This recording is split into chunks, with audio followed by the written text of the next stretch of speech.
So today what I'm doing is on this side, for some reason we mismeasured and we didn't space these right. These flying outriggers that kick off over this gable and connect to the fascia. And so we missed measuring off where the seam is gonna be. So there's a seam like 3/4 of an inch to each side of each one of these. We didn't do it down at that end, but I'm not sure what happened here. But when the roofer, who's also a friend of mine, was up there walking around yesterday doing the ice shield and the waterproofing and drip bed on that side, he said when he'd stand on this end, because it spanned, you know, up here you don't have to fill in those seams to my knowledge, but this was just long enough that he said it had a little bit of a mush to it, and you can kind of see that. So I'm gonna throw a block from the gable to here back. I was gonna do all the way, but it just seemed like I didn't need to. As long as I block this span, that short distance should be fine. So anyway, that's part of what I'm doing today, and I'll show you the rest in a little bit. The hardest part about climbing around through these rafters, trying to put stuff into tight places and pull boards up through here, is that at age 50, my body doesn't contort and twist, and my hips don't move the same. I don't have the same mobility I used to. It's just, last night I was so sore and tired after trying to do these runs through here and the cross bracing. Technically, I still have more to do, but I think it's on the outskirts and I can get it with a ladder. But these putting these extra braces in here is just a pain. All right, I got them all doubled up across there. So I'm just trying to make sure, because we get crazy snow loads here up in Star Valley, Wyoming. I mean, last year we had our record snowfall, and there just sheds collapsed everywhere. And since I built this myself, well, Greg helped the last 5 days, but like the core of the house especially is me, the exterior walls. I'm like, I just want the trusses dialed in just right. And so I'm really trying to understand everything and take care of these little nuances. So I think we're good. It's getting locked down. Okay, I got out the truss plans again. I started looking at them, and for me, in my brain, the way it works with like those plans, the way they're drawn, because I've never done this before, it's hard for me to conceptualize like exactly what they wanted. But my plans don't mark bottom cord layouts on these flat horizontal bottom truss lines. And so, meaning these are the bottoms of the trusses, and it doesn't show on my plan what they're calling a bottom cord, all tied together, running across the bottom here. It has mine up on the angle braces like I ran yesterday.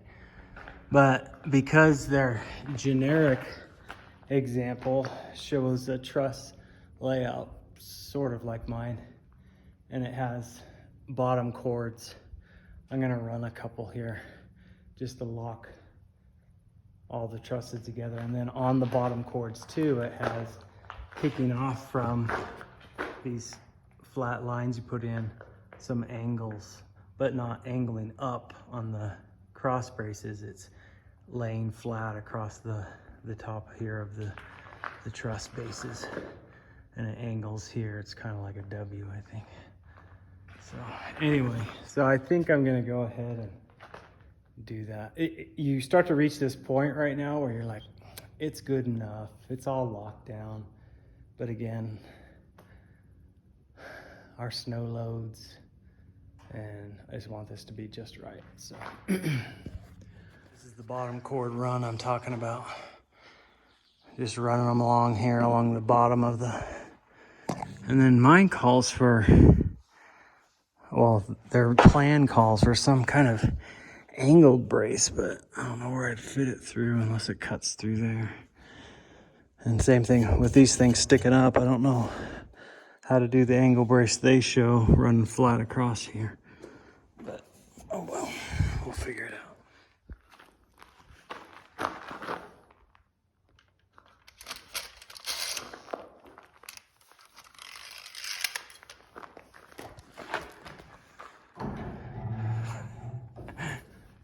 My brother showed up. Makes it easier. All right, since my brother showed up, as we do these flat runs, we're just measuring across. Yeah, that's right, 22.5. Good. Yep. And we were way off back here. And so we set a couple of blocks up in there.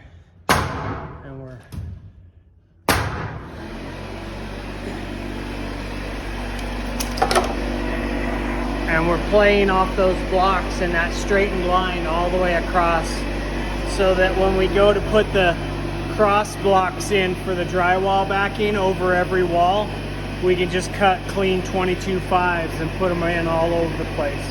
We'll show you more on that when we go to do it. I didn't do that in the garage because I was by myself and it was a pain, so the drywallers might get mad if things aren't exactly 2 feet. They're close, but this one was way off. It was really bowed, and so we straightened it with those 2 blocks right there and got it back on track, and we'll just flow through the house with everything back on track. So as we're going, he's up there. You can see up your shorts. We finally stopped measuring, just cut a 22.5 block, and we're just tapping it in, tapping it in, tapping it in. And then we'll go back through and do the other bottom cord run, getting those straightened out too. And then I'll check the middles, and if they need another cord run and we do it in the middle as well, then we'll do that. I think these 2 runs will be good. I wish I'd done this in the garage now. I think the drywallers are gonna be annoyed if it's, because these are pretty curvy and wavy and we're really straightening them out just doing this. All right, so we finished both the, what I'm calling the bottom cord runs across here. In their generic plans, it calls for 3, and I might come back in and put a 3rd. But I'll say this, I would start with those. I would set my trusses and feed those up into there as I went, and then immediately turn around if it made sense and set those so that they're straightened out. Maybe after you sheet it, but for sure right after you sheet it, set that and get the curve out of them. And we stopped trying to measure everyone. We just took a block, 22.5 inch block, and slid it up. Sometimes I had to pound it in there and get the bow out of the truss, and we straightened them out for the most part. I mean, you still see a slight little curve in some of them, but it is way more stable. And then we went, and I couldn't, because things are in the way and they have a generic plan that doesn't match mine, I did throw some diagonal supports in. I don't have any more longer boards than that. They should be longer, but we did throw multiple in on each end, and it just feels like that whole gable end is really stable now. Because this bottom cord, the 2 runs, just putting that block up in there, 22.5 inch block, just seemed to straighten everything out so well and just make it feel like, okay, this is what the drywallers want. Nice straight lines. And all right, both ends now are tied in. We've got multiple diagonal supports coming off the gable top and like 4 or 5 across the bottom. We've got 2 what I'm calling lateral runs inside those big V's down the middle. We've got 2 bottom cord runs. Because of this gable design, because it's smaller than the truss next to it, you have those flying outriggers that are tied from this truss to the fascia to this gable. So it feels like super solid and locked in. And then all the way down, we've got multiple diagonal supports in the middle. And then the 2 laterals in the V and the 2 bottom cords. So 2 o'clock in the afternoon, after a whole afternoon yesterday and then a whole morning today. So probably about 8 or 9 hours of work. Those are done, and my brother Dave agrees that that's probably the hardest thing we've done, climbing around through there, pulling boards. Oh, it's a workout. It's a young man's game, not for us. So we'll probably pop in some windows just for a change of pace from working with wood for a little bit. There's that guy. Inches wider than the window. So we're gonna start installing windows, Vicor Plus. Maybe this is that weird stretchy stuff he was using. I don't know. I just asked for window seal and this is what they gave me. So we're gonna install some windows now that we got some shade on this side. And we're done bracing the trusses. All right, here we go. What is his friend's name? I don't know. This is how we did it. And then we're gonna do some corner pieces here to seal the corner. Not perfect, but it'll do. Oh, she's shooting her bow. Yeah. Let's see what you got there. See your skills. We're doing it a little bit backwards. We were supposed to do the corners first, but such is life. Since this is the backup plan. Yeah, because you always want to overlap from the top. So we'll do this step first next time. And then he Cut from the corner straight. Yeah, we'll do this step first next time. Guess I should show the proper way instead of the improper way. This makes it seem more human. Nice, and we had kind of mega strips. Mega. Always roll the tape. So we just checked it, make sure it operates correctly before we put all the screws in.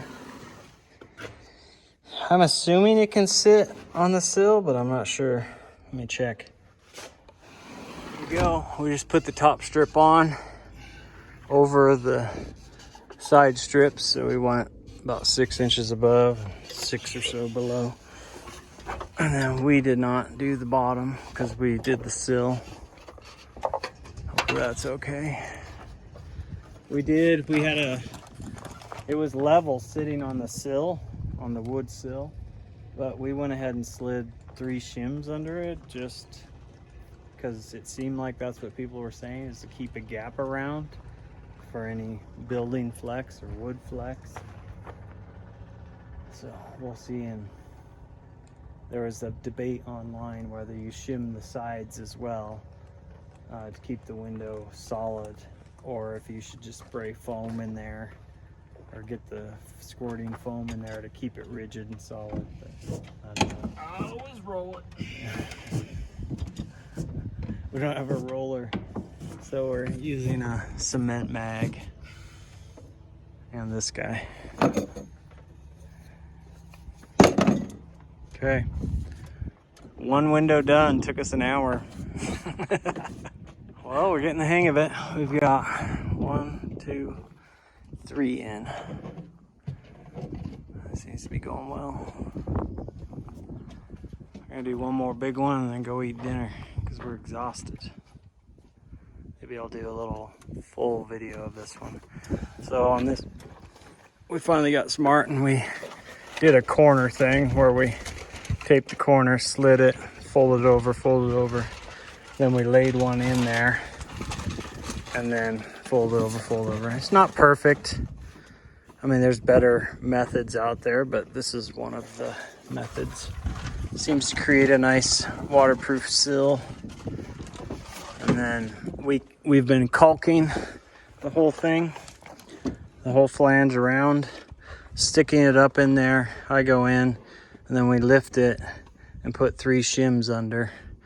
And then it's been level, but we re-level it after the shims again, just in case.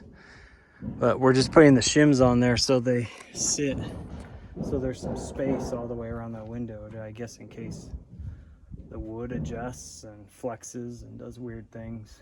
There's some, I don't know why we're doing it, but others have suggested that that's the best way to do it, is create space all the way around the window. So we put it up in the window with the caulk around the back of the flange, just against the inner corner. And then he lifts on it and I help lift too, and we're shoving those three in, and it's still level after we do that. So we're just creating space. And then he's putting a screw in each side. You got this side too? Yeah, it's got top and that side. And after those two screws, we check for operation, and it's working good.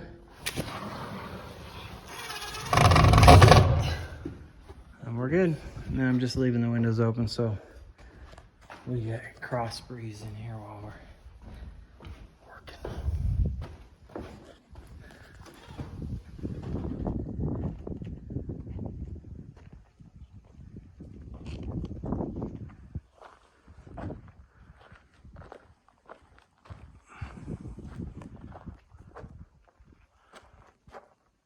Well, it's like 8:30, I think. And we've done the sills on this side and put one window in. We're attempting to get them all in, but we are exhausted. So I'm not sure what we'll get done tonight. But it's Saturday and I don't work on the house on Sunday because it's the Sabbath. At least for me it is.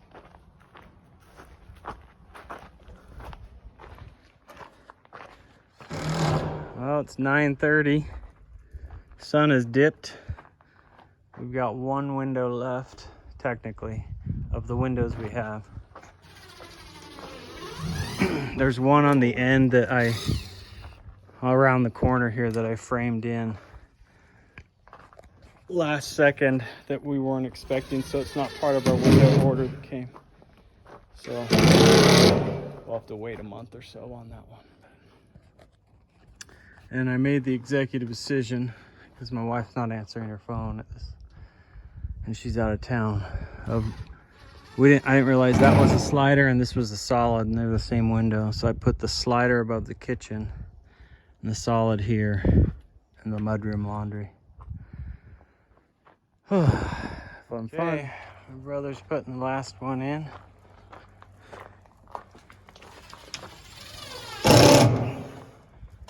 And they're all done.